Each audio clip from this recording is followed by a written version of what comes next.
بسم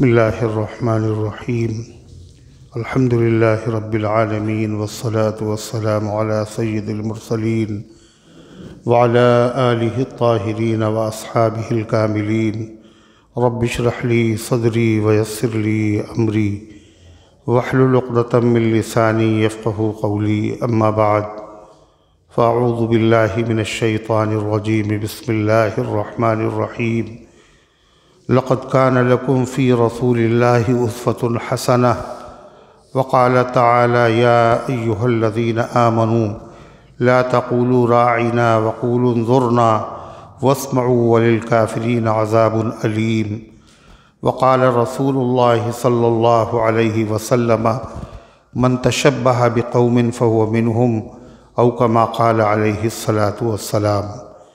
محترم حضرات، سامعین کرام، حاضرین مسجد، عزیزوں اور بزرگوں، میں نے قرآن مقدس کی دو مختلف مقامات سے آیات کی تلاوت کی ہے، اور اللہ کے آخری پیغمبر مدنی آقا تاجدار مدینہ جناب محمد الرسول اللہ صلی اللہ علیہ وسلم کا مقدس فرمان پڑھ کر سنایا ہے۔ دعا کیجئے رب العزت والجلال مختصر سے وقت میں اس کی روشنی میں کچھ کام کی اور مفید باتیں عرض کرنے کی توفیق نصیب فرمائے، اور ہم سب کو عمل کرنے کی توفیق عطا فرمائے۔ اللہ تعالیٰ نے قرآن کریم میں ارشاد فرمایا، لقد کان لکم فی رسول اللہ اسوۃ حسنہ۔ نبی کریم صلی اللہ علیہ وسلم کی مبارک ذات میں، آپ کی سیرت میں، آپ کے کردار میں، آپ کی مبارک زندگی میں تمہارے لیے بہترین نمونہ موجود ہے۔ یعنی زندگی کا کوئی گوشہ اور زندگی کا کوئی پہلو اور زندگی کا کوئی حصہ ایسا نہیں ہے جس میں رہنمائی موجود نہ ہو جناب محمد الرسول اللہ صلی اللہ علیہ وسلم کی۔ عقائد ہوں یا عبادات، معاملات ہوں یا اخلاق، اسی طریقے سے دوسرے جو شعبے زندگی کے ہیں، ان تمام شعبوں میں نبی کریم علیہ السلام نے اپنے مبارک اقوال سے، افعال سے، اعمال سے حضور پاک صلی اللہ علیہ وسلم نے امت کی رہنمائی فرمائی۔ اللہ تعالیٰ نے حضور پاک صلی اللہ علیہ وسلم کو اسی لیے بھیجا اور بتایا کہ زندگی ہم نے دی ہے، لہذا زندگی گزارنے کا طریقہ بھی ہم بتائیں گے۔ اور زندگی گزارنے کے طریقے بہت سے ہو سکتے ہیں، مگر وہ سارے کے سارے اللہ تعالیٰ کے وہاں نامنظور ہیں، نامقبول ہیں، ناپسندیدہ ہیں۔ زندگی گزارنے کا سب سے عمدہ، سب سے بہتر، سب سے اعلیٰ طریقہ کیا ہے، اللہ کو معلوم ہے کہ ہمارے بندے جانتے نہیں۔ اس لیے اللہ تعالیٰ نے اس کو سکھانے کے لیے اپنے سب سے عظیم الشان پیغمبر مدنی آقا تاجدار مدینہ جناب محمد الرسول اللہ صلی اللہ علیہ وسلم کو بھیجا، اور اعلان فرمایا کہ تمہارے لیے نبی کریم علیہ السلام کی مبارک زندگی میں بہترین نمونہ موجود ہے۔ اس سے اچھی تہذیب، اس سے اچھا طریقہ، اس سے اچھا طرز زندگی کوئی دوسرا ہو نہیں سکتا جو نبی کریم صلی اللہ علیہ وسلم نے اپنی امت کو دیا ہے۔ آپ کا طریقہ نہایت جامع ہے، نہایت حسین ہے، نہایت آسان ہے، نہایت کامل اور مکمل ہے۔ مطلب یہ ہے اب تمہیں کسی اور کی طرف دیکھنے کی ضرورت نہیں ہے، بلکہ اب تم حضور پاک صلی اللہ علیہ وسلم کے مبارک طریقے کو اپناؤ تو یہ سب سے اچھا طریقہ ہے، اور اللہ تعالیٰ کے تم محبوب ہو جاؤ گے۔ ارشاد فرمایا، قُلْ إِن كُنتُمْ تُحِبُّونَ اللَّهَ فَاتَّبِعُونِي يُحْبِبْكُمُ اللَّهُ یغفر لکم ذنوبکم واللہ غفور الرحیم۔ اے پیغمبر بتا دیجئے دنیا والوں کو کہ اگر تمہیں اللہ تعالیٰ سے محبت ہے تو میری پیروی کرو، میرے پیچھے پیچھے چلو، میری اقتداء کرو، صرف نماز روزے میں نہیں بلکہ پوری زندگی کے تمام افعال میں اور تمام پہلوؤں میں اور تمام شعبوں میں اگر تم نے نبی کریم علیہ السلام کی مبارک زندگی کو اپنایا تو اللہ فرماتا ہم تمہیں انعام دیں گے، اور بڑا عظیم انعام دیں گے۔ پہلا انعام کیا ہے؟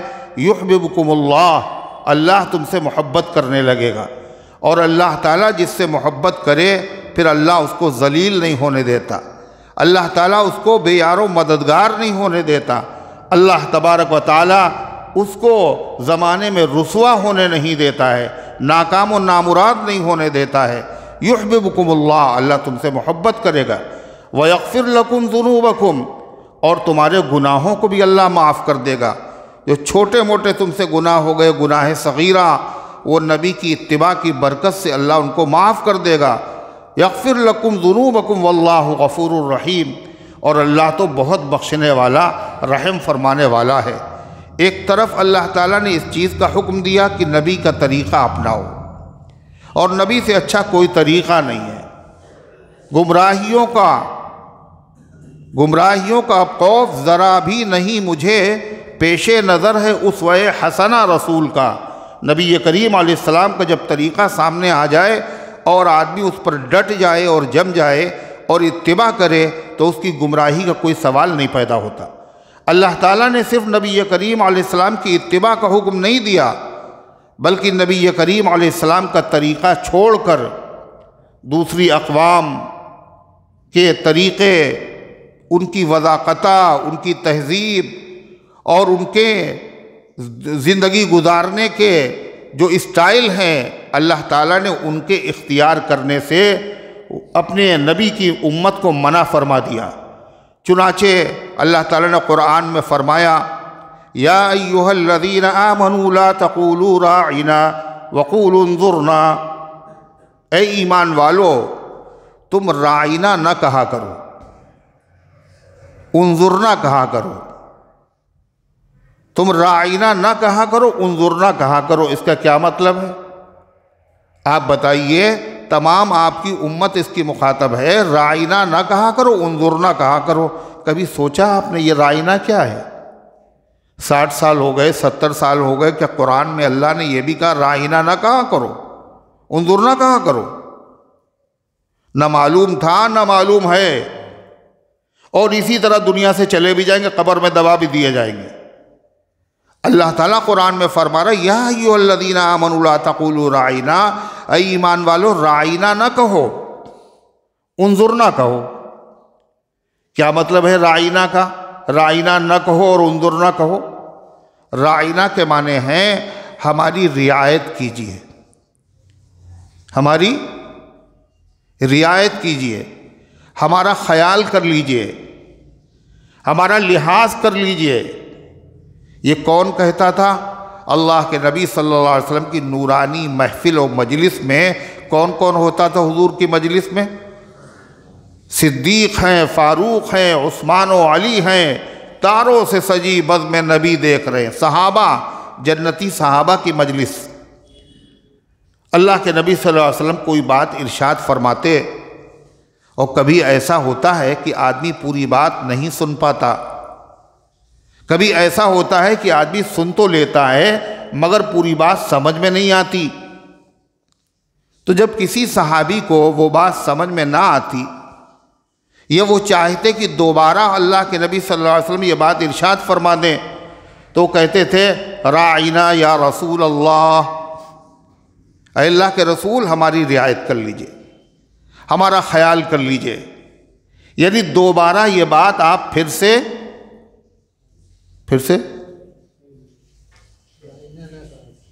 یہ دیکھیے، پھر سے ارشاد یہ ہے، پھر سے ارشاد فرما دی، ہم سن نہیں پائے اللہ کے نبی، ایک مرتبہ اور ہماری رعایت کر لیجئے، ہمارا خیال کر لیجئے۔ اس کے معنی خراب نہیں، بڑے اچھے معنی ہیں، مگر اللہ تعالیٰ نے کیا کہا؟ اے پیغمبر کے پر ایمان رکھنے والو تم راعنا نہ کہا کرو۔ کیوں؟ کیا کہا کریں پھر؟ کہا انظرنا کہا کرو۔ انظرنا کے معنی کیا ہے؟ انظرنا، اے پیغمبر ہمارے اوپر نظر کرم کیجئے، نظر عنایت کیجئے۔ حضور پاک صلی اللہ علیہ وسلم سے کہا کرو اے اللہ کے نبی ہمارے اوپر نظر کرم کیجئے، نظر عنایت کیجئے، یہ کہا کرو۔ یعنی دوبارہ پھر سے یہ بات آپ فرما دیجئے تاکہ اچھی طرح ہم سن لیں، سمجھ لیں۔ انظرنا کہا کرو، رائنا نہ کہا کرو۔ حالانکہ رائنا کے جو معنی ہیں وہی معنی انظرنا کے بھی ہیں۔ رائنا کے معنی ہماری رعایت کیجئے، حضور پھر سے کہہ دیجئے۔ انظرنا کے معنی اے اللہ کے نبی نظر کرم فرما دیجئے، اور میں سمجھ نہیں پایا پھر سے ارشاد فرما دیجئے۔ جیسے جب شاعر اپنا کلام سناتا ہے اور لوگ جب دوبارہ اس کو سننا چاہتے ہیں تو کیا کہتے ہیں؟ مکرر ارشاد۔ شاعر دوبارہ کہہ دیتا ہے۔ اللہ کے پیغمبر صلی اللہ علیہ وسلم کے صحابہ نہایت ہی ادب کے ساتھ کہتے تھے راعنا یا رسول اللہ، حضور ہماری رعایت کر لیجئے۔ اللہ تعالیٰ نے فرمایا یہ نہ کہا کرو۔ پھر اے اللہ ہم کیا کہا کرے؟ نبی کریم علیہ السلام کی مجلس کے آداب کیا ہیں؟ اللہ تعالیٰ نے خود بندوں کو سکھائے ہیں۔ اس سے معلوم ہوتا ہے اللہ کے نبی صلی اللہ علیہ وسلم کا اللہ کے وہاں مقام اور مرتبہ کیا ہے۔ کہا رائنا نہ کہو، انظرنا کہا کرو، یعنی اے اللہ کے نبی نظر کرم کیجئے۔ حالانکہ معنی دونوں کے ایک ہی ہیں، پھر کیوں منع کیا؟ قابل توجہ بات یہ ہے کہ جب دونوں کے معنی ایک ہیں، دونوں کا مطلب ایک ہے، تو پھر یہ کہنا یہ نہ کہا کرو یہ کہا کرو ایسا کیوں ہے؟ وجہ کیا ہے؟ کہ وجہ صرف یہ ہے کہ نبی کریم علیہ السلام کی محفل میں صحابہ تو آتے ہی تھے، یہودی بھی آتے تھے، یہودی بھی آتے تھے، اور یہودی نبی کریم علیہ السلام پر ایمان تو رکھتے نہیں تھے، جانتے تھے آپ اللہ کے سچے رسول ہیں مگر ایمان نہیں رکھتے تھے۔ تو وہ یہودی شرارت کیا کرتے تھے، کیا کہتے تھے؟ یا رسول اللہ راعنا، اے اللہ کے رسول ہماری رعایت کیجئے، یہی بولتے تھے۔ مگر رائنا کے معنی عربی زبان میں اور ہیں، اور سریانی زبان جو یہودیوں کی تھی اس میں اس کے معنی دوسرے ہیں۔ سریانی زبان میں رائنا کے معنی ہیں اے احمق آدمی، اے احمق آدمی، اور عربی میں کیا ہے؟ ہماری رعایت کیجئے۔ اسی طریقے سے رائنا کو اگر زبان کو دبا کے کہا جائے رائنا عربی ہی میں، تو اس کے معنی ہوں گے اے ہمارے چرواہے۔ تو یہودی اللہ کے نبی صلی اللہ علیہ وسلم کی مجلس میں آ کر کے کہتے تھے یا رسول اللہ راعنا، اور مقصد ان کا کیا ہوتا تھا؟ نبی کریم علیہ السلام کی شان میں گستاخی کرنا، احمق کہنا، یہ چرواہا کہنا، گستاخیاں کرتے تھے۔ اور پھر یہ دیکھتے تھے کہ صحابہ بھی یہی کہہ رہے ہیں، کیا یا رسول اللہ راعنا، وہ بھی کہہ رہے ہیں ہم بھی کہہ رہے ہیں۔ بعد میں وہ یہودی اپنی محفل میں جا کر کے خوب ہنستے تھے اور کہتے دیکھا محمد صلی اللہ علیہ وسلم کو ہم لوگ پیچھے تو برا کہتے تھے، اب پتہ ہے ان کے منہ پر ان کی محفل میں ہم برا کہتے۔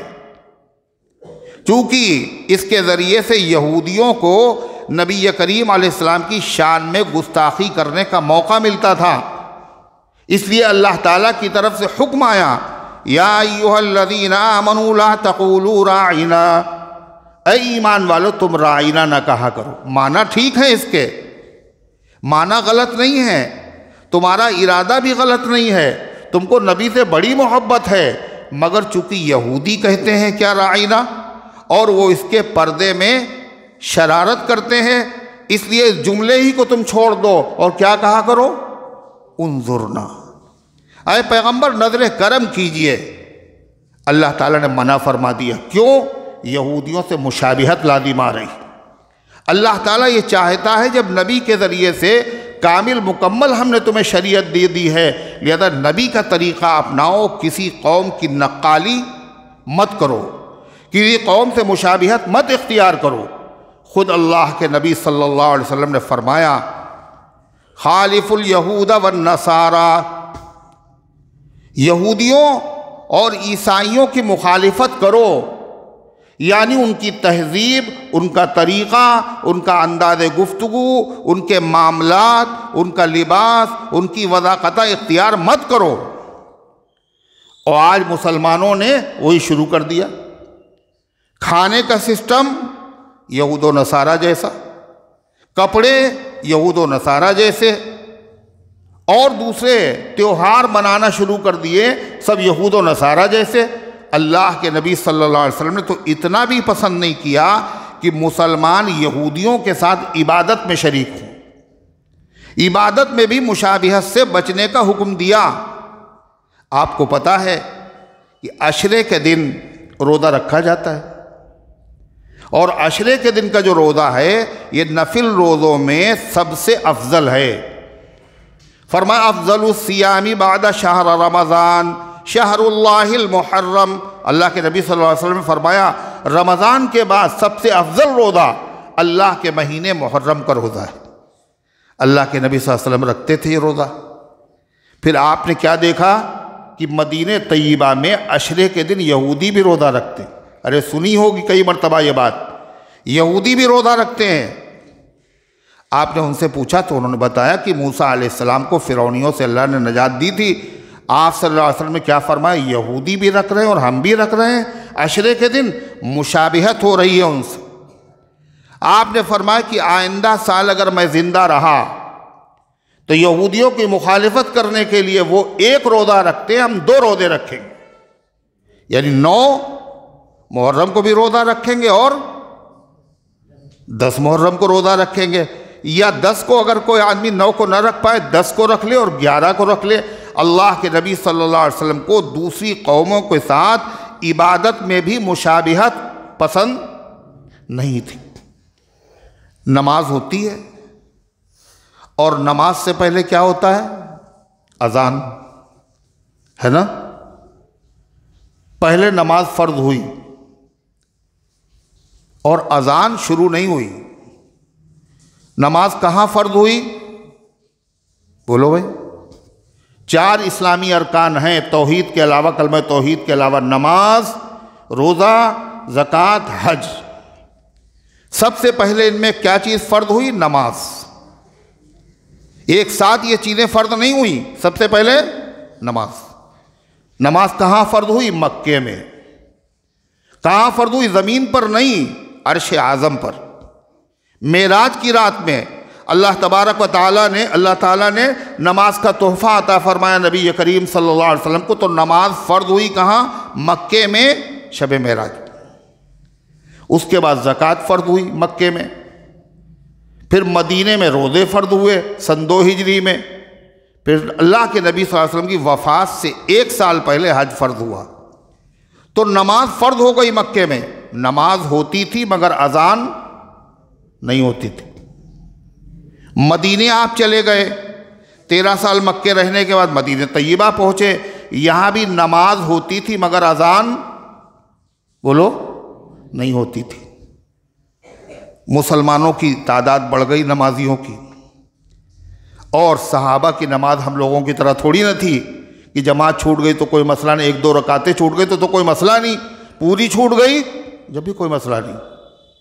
صحابہ کا معاملہ کیا تھا؟ اگر آدمی میں چلنے کی طاقت نہیں ہوتی تھی تو 2 آدمیوں کے کاندھے پر ہاتھ رکھ کر کے گھسٹتا ہوا مسجد میں آتا تھا جماعت سے نماز پڑھنے کے لیے۔ یہ اہمیت تھی صحابہ کے دل میں جماعت کی۔ تو اب نماز جماعت کئے بجے ہوگی یہ تو پتہ نہیں، اس لیے وہ غریب پہلے سے آ جاتے۔ جب پہلے سے آ جاتے کہیں رکعت نہ چھوٹے تو کام کا نقصان ہوتا، اور اگر دیر سے آتے تو پتہ چلتا 1 رکعت یا 2 رکعتیں چھوٹ گئیں۔ 1-2 رکعتیں چھوٹ جانا یہ ان کے لیے جیسے پہاڑ ٹوٹ پڑے ان کے اوپر غم کے۔ یہ تھا صحابہ کا دین۔ تو نبی کریم علیہ السلام کو فکر ہوئی کہ بھائی کام کا بھی حرج نہ ہو اور جماعت بھی نہ چھوٹے، رکعتیں بھی نہ چھوٹے، کوئی ایسا طریقہ ہو کہ جماعت کے وقت صحابہ مسجد میں آ جائیں۔ تو اللہ کے رسول صلی اللہ علیہ وسلم نے اس کے لیے صحابہ سے مشورہ کیا۔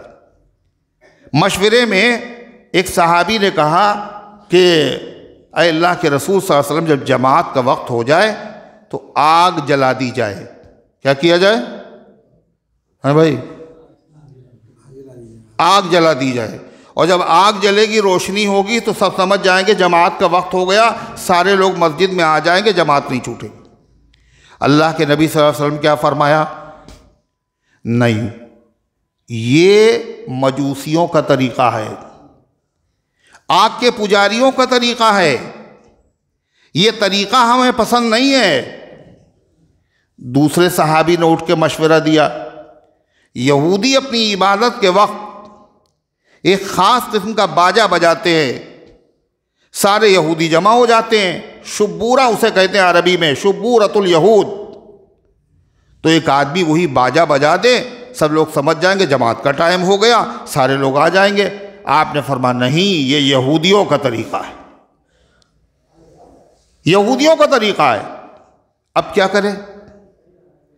تیسرے صحابی نے اٹھ کے کھڑے ہو کر کے کہا، اے اللہ کے رسول صلی اللہ علیہ وسلم، عیسائی جب اپنی عبادت کے لیے لوگوں کو جمع کرتے ہیں تو ایک دوسرا ہوتا ہے، بوق اسے کہتے ہیں عربی میں، وہ بھی ایک قسم کا باجا ہے، اس کو بجا دیتے ہیں، سب لوگ سمجھ جاتے ہیں ٹائم ہو گیا ہماری عبادت کا، اور اس لیے وہ آ جاتے ہیں. آپ نے فرمایا عیسائیوں کا طریقہ ہے. نہ مجوسیوں کا طریقہ مقصود پسند کیا، نہ یہودیوں کا طریقہ اور نہ عیسائیوں کا طریقہ. حضرت فاروق اعظم کھڑے ہوئے، اے اللہ کے رسول صلی اللہ علیہ وسلم، میری رائے یہ ہے جب جماعت کا وقت ہو جائے تو ایک آدمی مدینے کی گلیوں میں چکر لگائے اور اعلان کرے، الصلاۃ جامعہ، الصلاۃ جامعہ، الصلاۃ جامعہ، جماعت کا وقت ہو گیا، سارے لوگ آ جائیں گے. آپ نے فرمایا یہ طریقہ صحیح. کیوں؟ اس میں نہ یہودیوں کی مشابہت ہے، نہ عیسائیوں کی ہے، نہ مجوسیوں کی ہے. ہم پیروی قیس نہ فرحات کریں گے، ایک طرز جنوں اور ہی ایجاد کریں گے. فاروق اعظم کی رائے پر فیصلہ ہو گیا اور صاحب کہ اب اعلان کیا جائے گا جماعت میں بلانے کے لیے. لیکن جب کوئی اہم مسئلہ ہوتا ہے آج بھی، تو آدمی کے دماغ پر وہ چھایا رہتا ہے، جاگتے میں بھی اور سوتے میں بھی. خواب میں بھی وہی دکھتا ہے. تو ایک صحابی نے خواب میں دیکھا کہ ایک آدمی ہے سبز رنگ کے کپڑے پہنے ہوئے، ہرے کلر کے، اور وہ اس کے ہاتھ میں ایک شبورہ ہے، ایک باجا ہے، ناقوس ہے. تو اس سے پوچھا یہ بیچیں گے آپ؟ اس نے کہا کیا کریں گے آپ؟ کہا ہم لوگوں کو جماعت کے لیے اکٹھا کرنے کے لیے اس کے ذریعے سے اعلان اطلاع کریں گے. اس نے کہا نہیں، اس سے اچھا طریقہ ہم تمہیں بتائیں، لوگوں کو مسجد میں جماعت کی چھوٹنے نہ پائے اعلان کرنے کے لیے اس سے اچھا طریقہ بتائیں. کہا بتائیے. تو اس نے کھڑے ہو کر کے کہا، پوری اذان کے کلمات کہے، اللہ اکبر، اللہ اکبر، اللہ اکبر، اللہ اکبر. یہ اذان کے معنی کیا ہے؟ اعلان. پوری دنیا میں اعلان ہوتا ہے، مگر اتنا خوبصورت اعلان اور اتنا اچھا اعلان کہہ دیا جاتا نماز کے لیے آؤ خالی. بھائی نماز کے لیے اعلان تھا، حیا علی الصلاۃ کافی تھا. مگر یہ صرف اعلان نہیں ہے، اس میں پوری اسلامی دعوت موجود ہے کہ اسلام کیا ہے، مسلمانوں کا شعار ہے. اتنا خوبصورت اعلان پوری دنیا میں کسی مذہب کے اندر نہیں پایا جاتا ہے. چنانچہ اذان ہونے لگی. اب جب اذان کا وقت ہو گیا، حضور پاک صلی اللہ علیہ وسلم کے پاس آ کے صبح بتایا انہوں نے، حضور میں نے یہ خواب میں دیکھا. آپ نے فرمایا اچھا یہ خواب سچا ہے، اور دیکھو تم اذان نہیں کہو گے، بلال کو بلو، بلال، اور تم بلال کو سکھاتے جاؤ، اور بلال یہ اذان کے کلمات کہیں گے. کیوں کہیں گے بلال؟ جنہوں نے خواب دیکھا وہ کیوں نہیں کہیں گے؟ ان صحابی کا نام ہے عبداللہ ابن زید ابن عبد ربی کا، وہ نہیں کہیں گے. کیوں کہیں گے بلال؟ لِأَنَّهُ أَنْدَى صَوْتًا، اس لیے کہ بلال کی آواز بہت دھیمی ہے، بہت بلند ہے بلال کی آواز. اذان کے معنی اعلان ہے. اعلان کا مقصد کیا ہے؟ سب لوگوں کو اطلاع ہو جائے. اگر دھیرے سے اعلان کیا جائے تو مقصد پورا ہوگا. اس لیے بلال کی آواز بلند ہے، بلال کو تم سکھاؤ. ایک ایک کلمہ وہ کہہ رہے تھے، بلال اذان کہہ رہے تھے. آپ نے فرمایا اور دیکھو بلال، جب تم اذان کہنا تو اپنے کان میں انگلی داخل کر لینا. اذان کہتے وقت مؤذن کان میں انگلی داخل کرتا ہے؟ یہ کوئی رسمی رواجی چیز نہیں ہے، ایک ایک چیز سکھائی اور بتائی ہوئی ہے جناب محمد الرسول اللہ صلی اللہ علیہ وسلم کی. دین میں اضافے کا کسی کو حق ہے ہی نہیں. آپ نے فرمایا انگلی کانوں میں داخل کر لو. کیوں انگلی داخل کرنے کان میں؟ اس میں کیا علت ہے؟ اس کا کیا ریزن ہے؟ یہ جب کان میں آدمی انگلی داخل کرے گا تو اس کی اپنی آواز اس کو کم سنائی دے گی، اور جب کم سنائی دے گی تو کیا کرے گا؟ تھوڑی اور تیزی کے ساتھ وہ اپنی آواز نکالے گا. آپ نے قاریوں کو دیکھا ہے جب وہ قرات کرتے ہیں تو کیا کرتے ہیں؟ کان پہ اپنا ہاتھ رکھ لیتے. دیکھا نہیں دیکھا؟ تو نبی کریم صلی اللہ علیہ وسلم نے یہ سکھایا. کوئی چیز ایسی نہیں ہے جو صحابہ کرام نے اپنی طرف سے بڑھا دی ہو. آپ کو پتہ ہے عام اذانوں سے فجر کی اذان میں فرق ہے. کیا فرق ہے؟ نہیں معلوم. الصلاۃ خیر من النوم صرف فجر کی اذان میں 2 مرتبہ کہا جاتا، حی علی الفلاح کے بعد. کہا جاتا نہیں کہا جاتا؟ یہ کیا ہے؟ یہ کیسے بڑھ گیا؟ اذان تو فرشتے نے سکھا دی، یہ الصلاۃ خیر من النوم. کچھ لوگ کہتے ہیں کہ یہ حضرت عمر رضی اللہ عنہ نے بڑھایا. جو حضرت عمر کے دشمن ہیں ان کی جو اذانیں ہیں ان اذانوں میں الصلاۃ خیر من النوم کا لفظ آج بھی بولو نہیں ہے پوری دنیا میں. مگر پوری دنیا میں اذان وہی ہو رہی ہے. کون سی؟ مشرق میں، مغرب میں، شمال میں، جنوب میں، امریکہ میں، برطانیہ میں، کینیڈا میں، سعودی عرب میں، ہندوستان میں، دیہات میں، ہر جگہ ایک ہی اذان ہے. ارے ہے یا نہیں؟ جتنے کلمے اس فرشتے نے سکھائے تھے، جتنے کلمے بلال حبشی نے کہے تھے، جتنے کلمے ابو محذورہ نے کہے تھے، جتنے کلمے نبی کریم علیہ السلام کے مؤذن مسجد قباء کے حضرت سعد نے کہے تھے، اتنے ہی کلمے ہیں. صرف ایک قوم ایسی ہے جو اپنے آپ کو مسلمان کہتی ہے، اس کی اذان تمام مسلمانوں کی اذان سے بالکل الگ ہے. بڑھا دیا انہوں نے ایک کلمہ الگ سے، اشہد ان امیر المومنین. ارے بڑھایا نہیں بڑھایا؟ حضرت مفکر اسلام مولانا علی میاں ندوی رحمۃ اللہ علیہ ایک بڑی پیاری بات فرماتے تھے. حضرت تو تھے مفکر اسلام. کہنے دیکھو بھائی، سنت جو ہوتی ہے وہ انٹرنیشنل ہوتی. سنت جو ہوتی ہے وہ انٹرنیشنل ہوتی. مطلب سنت ہر جگہ اوریجنل ملے گی، ہر جگہ ایک ہی جیسی ملے گی. امریکہ ہو، برطانیہ ہو، افغانستان ہو، چائنا ہو، سعودی عرب ہو، کوئی بھی ملک ہو، ایک ہی جیسی ملے گی. اور کہا بدعت جو ہوتی وہ لوکل ہوتی ہے، وہ کہیں کیسی ملے گی، کہیں کیسی ملے گی، اس میں تبدیلیاں ہو جائیں گی. لوکل دوائیں جو ہوتی ہیں وہ ہر جگہ نہیں ملتی، انٹرنیشنل جو دوائیں ہیں وہ ہر جگہ ملتی ہیں. کہ سنت ہے تو یہ اذان ہر جگہ ملتی ہے، سنت اذان ہے. حضرت علی کے زمانے میں، خلفائے راشدین کے زمانے میں، غرضے کی اس اذان میں، فجر کی اذان میں الصلاۃ خیر من النوم کا لفظ بھی یہ کہتے ہیں حضرت عمر نے بڑھا دیا تھا.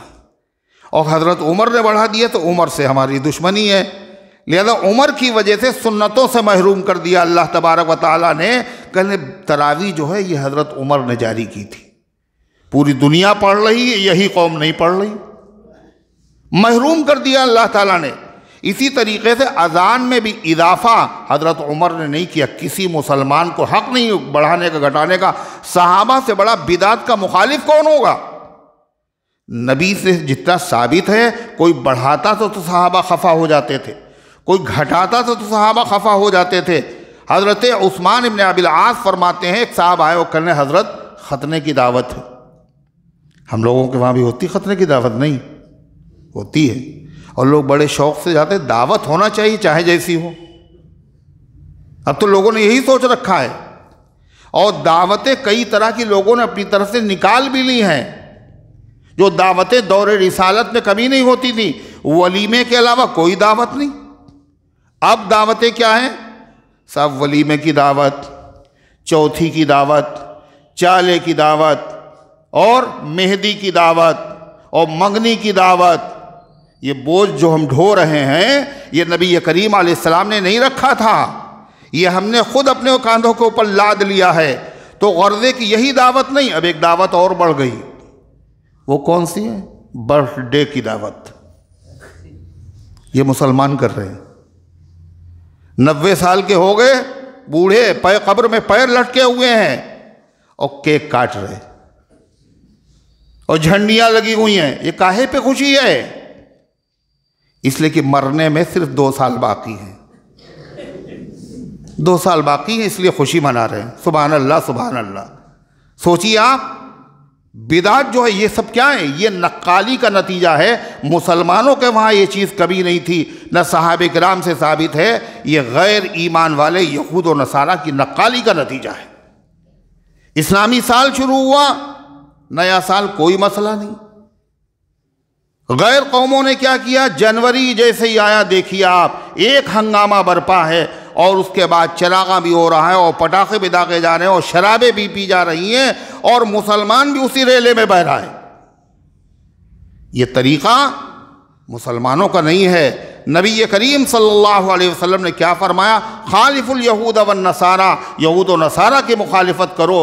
حضور پاک صلی اللہ علیہ وسلم نے عبادت تک میں یہودیوں کی مشابہت پسند نہیں کی۔ آپ نے کہا ایک روزہ نہیں بلکہ 2 روزے رکھیں گے۔ آپ نے اذان جو عبادت ہے اس میں بھی یہودیوں اور عیسائیوں مجوسیوں کا طریقہ پسند نہیں کیا۔ آپ نے فرمایا، حضرت عمر نے اعلان کیا جائے۔ آج اسی نبی کے ماننے والے دوسری قوموں کی نقالی ہر چیز میں کر رہے ہیں، کپڑوں میں بھی کر رہے ہیں، تہذیب میں بھی کر رہے ہیں، اور دعوتوں میں بھی کر رہے ہیں، اور جشن منانے میں بھی کر رہے ہیں۔ اور ایسا کیوں کر رہے ہیں؟ جیسے لگتا ہے ہمارے پاس وہ چیز نہیں ہے۔ یا آدمی دوسرے کی نقل کب کرتا ہے؟ سمجھتا ہے یہ زیادہ اچھا ہے، یہ ہمارا طریقہ جو ہے یہ کم درجے کا ہے۔ اللہ قرآن میں کیا کہہ رہا ہے؟ تمہارے لیے نبی کی ذات میں بہترین نمونہ موجود ہے، اس سے اچھا طریقہ اس آسمان کے نیچے روئے زمین پر نہ تھا اور نہ ہے اور نہ ہو سکتا ہے۔ اب نبی کا طریقہ پسند نہیں مسلمانوں کو، دعوتیں بڑھا دیں اور دعوت کا اسٹائل بھی بدل دیے۔ اب دعوت کیسے ہو رہی ہے؟ کیسے کھا رہے ہیں لوگ دعوت میں؟ یہ بفے سسٹم کیا ہے؟ آپ بتائیے، یہ بھلے اور شریف انسانوں کا طریقہ ہے؟ یہ شریف انسانوں کا طریقہ ہے؟ قرآن کہتا ہے یأکلون کما تأکل الانعام، یہ ایسے کھاتے ہیں جیسے جانور کھاتے ہیں۔ آپ نے جانوروں کو دیکھا ہے کبھی انسانوں کی نقل کرتے ہوئے؟ کبھی ہاتھ دھو کے کسی جانور نے کھایا؟ کبھی بیٹھ کے کھایا؟ کبھی دسترخوان بچھایا؟ جانوروں نے انسانوں کی نقل نہ کی، مگر یہ انسان جانوروں کی نقل کر رہا ہے اور اس پر فخر کر رہا ہے، اس پر ناز کر رہا ہے۔ ہم کہاں پہنچ گئے شریعت کا طریقہ چھوڑ کر؟ یاد رکھو، جتنا نبی کریم علیہ السلام کے طریقے پر عمل کریں گے اتنے ہم باعزت ہوتے چلے جائیں گے، اور جتنا نبی کریم علیہ السلام کے طریقے کو چھوڑیں گے انسانیت سے اور فلاح سے ہم دور ہوتے چلے جائیں گے۔ تو میں عرض یہ کر رہا تھا، عام اذانوں کے مقابلے میں فجر کی اذان میں فرق ہے۔ الصلاۃ خیر من النوم کہ یہ کس نے بڑھایا؟ انہوں نے کہا یہ تو حضرت عمر نے بڑھایا۔ علامہ شبلی ندوۃ العلماء کے بانیوں میں سے ہیں، انہوں نے وہاں پڑھایا بھی ہے اور سیرت پہ کتاب بھی لکھی ہے، بہت بڑے عالم ہیں، مگر ان سے بھی چوک ہو گئی، بڑے بڑوں سے چوک ہو جاتی ہے۔ الفاروق ان کی ایک کتاب ہے، اس کتاب میں لکھا ہے کہ سب سے پہلے الصلاۃ خیر من النوم کا اضافہ اذان میں حضرت عمر نے کیا، حالانکہ یہ احادیث کے بالکل سراسر خلاف ہے۔ کیسے ہوا اضافہ؟ حضور پاک صلی اللہ علیہ وسلم رات میں تہجد کی نماز پڑھتے تھے، اور اس کے بعد جب اذان ہوتی تھی فجر کی تو رات بھر عبادت کرنے کے بعد آدمی تھکے گا نہیں تھکے گا؟ جلدی سے 2 رکعت پڑھ لیتے تھے فجر کی سنتیں اور اس کے بعد لیٹ جاتے تھے آپ۔ ام المومنین عائشہ صدیقہ رضی اللہ عنہ فرماتی اگر میں جاگ رہی ہوتی تھی تو آپ مجھ سے باتیں کرتے، اگر میں سو رہی ہوتی تو اللہ کے پیغمبر بھی سو جاتے اور خراٹے بھی آپ لینے لگتے۔ لیکن اس کے بعد حضرت بلال آتے اور کہتے الصلاۃ یا رسول اللہ، حضور پاک صلی اللہ علیہ وسلم مسجد میں تشریف لے جاتے اور آپ کا گھر اور مسجد، گھر سے نکلے مسجد، نماز پڑھا دیتے، وضو نہیں کرتے تھے آپ۔ کیوں؟ دنیا کا کوئی بہت بڑا بزرگ، عالم، صحابی، قطب، ابدال کوئی بھی ہو، اگر وہ سو جائے گا تو اس کا وضو ٹوٹ جائے گا، مگر نبی کا وضو نہیں ٹوٹتا۔ نبی کا وضو اور ہے، نبی کا سونا اور ہے، امتی کا سونا اور ہے۔ اللہ کے نبی کیسے سوتے ہیں؟ پوچھا حضرت عائشہ صدیقہ رضی اللہ عنہ، ان کا بڑا احسان ہے۔ اتنام قبل ان توتر یا رسول اللہ، اے اللہ کے رسول وتر پڑھنے سے پہلے آپ سو جاتے ہیں؟ آپ نے فرمایا عائشہ تنام عینایا ولا ینام القلب، میری آنکھیں سوتی ہیں، میرا دل نہیں سوتا، ادھر نبی کا وضو نہیں ٹوٹتا۔ تو ایک مرتبہ حضرت بلال حبشی آئے اور اس کے بعد دروازے پہ جب جماعت کا وقت ہوا تو ان کا الصلاۃ الصلاۃ یا رسول اللہ۔ تو عائشہ صدیقہ رضی اللہ عنہا نے اندر سے جواب دیا الرسول النائم، حضور سو رہے ہیں، رسول سو رہے ہیں۔ تو بلال حبشی کی زبان سے بے ساختہ یہ کلمہ نکلا الصلاۃ خیر من النوم، نماز سونے سے بہتر ہے۔ اللہ کے نبی سو تو رہے تھے مگر نبی کا سونا ہم لوگوں کی طرح ہوتا نہیں۔ آپ نے سن لیا، آپ نے کہا بلال تم نے ابھی کون سا کلمہ کہا تھا؟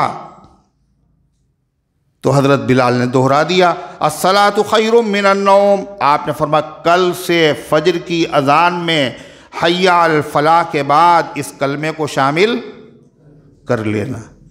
تو یہ کلمہ اذان میں نبی کریم علیہ السلام نے بڑھایا ہے، مگر اتنا اندھے ہو گئے لوگ تعصب میں، جس کے نتیجے میں سمجھے حضرت عمر نے بڑھایا لہذا اذان سے یہ غائب۔ غرضے کی علامہ شبلی نے جو لکھ دیا ان سے غلطی کہاں سے ہوئی؟ وہ اس کا بھی ثبوت ہے۔ موطا امام مالک حدیث کی بڑی مشہور کتاب ہے اور یہ بخاری شریف سے پہلے کی کتاب ہے، امام مالک رحمۃ اللہ علیہ۔ اس میں لکھا ہے کہ حضرت عمر رضی اللہ تعالیٰ عنہ فجر کے وقت اذان کے بعد حضرت جو مؤذن صاحب تھے اس زمانے کے، خلافت کے زمانے میں، وہ اٹھانے آئے حضرت عمر کو کسی نماز کے لیے اور کہنے الصلاۃ یا امیر المومنین نہیں کہا انہوں نے نماز، بلکہ انہوں نے کہا الصلاۃ خیر من النوم۔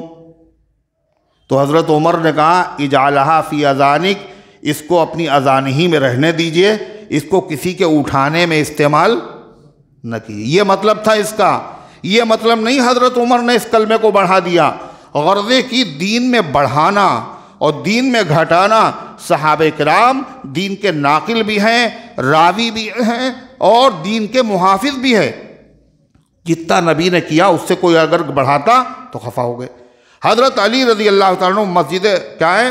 عیدگاہ میں، اور عیدگاہ میں کسی نے نیت باندھ لی نفل نماز کی، نماز عید سے پہلے۔ حضرت علی نے کہا بیٹھ جاؤ۔ اب لوگ بڑے کائیاں ہوتے ہیں نا، ان کو برا لگتا ہے کہ ٹوک دیا، ہمیں ڈانٹ دیا، ہماری انسلٹ ہو گئی۔ حضرت علی ان سے کہنے لگا وہ آدمی آپ نماز سے منع کر رہے ہیں، کیا اگر ہم نماز پڑھیں گے تو اللہ ہمیں جہنم میں داخل کرے گا؟ ہے جہالت والی بات۔ حضرت علی نے کیا فرمایا وہی کہہ سکتے تھے، کہنے نماز پڑھنے کی وجہ سے نہیں، اللہ کے رسول صلی اللہ علیہ وسلم کی مخالفت کرنے کی وجہ سے اللہ تمہیں جہنم میں داخل کرے گا۔ کیوں؟ عیدگاہ میں عید کی نماز سے پہلے اگر نفل پڑھنا عبادت ہوتا تو سب سے بڑے عبادت گزار جناب محمد رسول اللہ صلی اللہ علیہ وسلم تھے، آپ نے پڑھی ہوتی۔ مت پڑھو۔ ایک صاحب نے خانہ کعبہ کا طواف کیا اور حجر اسود کو چوما اور دوسرے کونے کو بھی چوم لیا۔ فوراً صحابی رسول نے لقمہ دیا، یہ کیا کر رہے ہیں آپ؟ کہا اللہ کا گھر ہے، اس کا تو ہر ذرہ چومنے کے لائق ہے۔ کا جذبات اپنی جگہ پر، لقد کان لکم فی رسول اللہ اسوۃ حسنہ، نبی کی ذات میں تمہارے لیے بہترین نمونہ موجود ہے۔ اللہ کے پیغمبر نے صرف اس کو چوما ہے، اسی کو چومی ہے۔ دین میں بڑھایا کسی نے تو خفا ہو گئے، گھٹایا تو خفا ہو گئے۔ کچھ لوگوں نے صدیق اکبر کے زمانے میں کیا کہا تھا؟ نماز پڑھیں گے، روزہ رکھیں گے، حج کریں گے، زکوٰۃ نہیں دیں گے۔ صدیق اکبر نے کیا کہا تھا؟ فتنوں کا زمانہ تھا، کیا خدا کی قسم نبی کے زمانے میں اگر کوئی اونٹ دیتا تھا زکوٰۃ میں اور اس کے ساتھ میں رسی دیتا تھا، اگر رسی بھی نہیں دے گا تو میں اس سے جہاد کروں گا۔ اَيُنْقَصُ الدِّينُ وَأَنَا حَيٌّ، دین میں کمی ہو جائے اور ہم دیکھتے رہیں، یہ نہیں ہو سکتا، میں زندہ رہوں اور دین میں کمی ہو جائے۔ تو غرضے کی کہنے کا منشا اور مقصد یہ ہے، اللہ تعالیٰ نے قرآن میں کیا فرمایا کہ دیکھو رائنا نہ کہو، انظرنا کہو۔ کیوں؟ رائنا کون کہتا ہے؟ یہودی۔ یہودیوں سے مشابہت مت اختیار کرو۔ نبی کریم علیہ السلام نے فرمایا کہ یہودی اور مشرک پگڑی باندھتے ہیں، ٹوپی نہیں پہنتے۔ تم لوگ پہلے ٹوپی پہنو پھر پگڑی باندھو۔ فرمایا یہودی لوگ روزہ رکھتے ہیں اور روزے میں سحری دیر تک کھاتے ہیں، سحری جلدی ختم کر دیتے ہیں اور روزہ دیر میں کھولتے ہیں۔ یہ یہودیوں کا طریقہ ہے، سحری جلدی اور روزہ اور افطار دیر میں۔ آپ دیکھیں گے آج بھی ہوتا ہے، ایک دسترخوان پہ بیٹھے ہیں وہ دونوں، اور صاحب جو ہے ٹائم ہو گیا، وہ ابھی بیٹھے ہیں، ان کا ٹائم ہی نہیں ابھی ہوا۔ انہی کا طریقہ ہے۔ آپ نے کیا کہا؟ نہیں، سحری میں تاخیر کرو اور افطار میں جلدی کرو۔ کیوں؟ وہ یہودیوں کا طریقہ تھا۔ اسی طریقے سے فرمایا من تشبہ بقوم فہو منہم، جو جس قوم کی مشابہت اختیار کرے گا قیامت کے دن اس کا حشر بھی اسی کے ساتھ ہوگا۔ یہ اللہ کے نبی صلی اللہ علیہ وسلم نے فرمایا۔ اس لیے ہم لوگوں کو چاہیے اپنے لباس میں، اپنی وضاقتہ میں، اپنی تقریبات میں اور اپنی دعوتوں میں، ہر چیز میں وہی طریقہ اپنائیں جو ثابت ہے جناب محمد الرسول اللہ صلی اللہ علیہ وسلم سے، اور دشمنوں کے طریقے سے اللہ تبارک و تعالی ہماری اور آپ کی اور پوری امت کی حفاظت فرمائے۔ ان گزارشات کو قبول فرمائے، سنتیں پڑھ لیجیے۔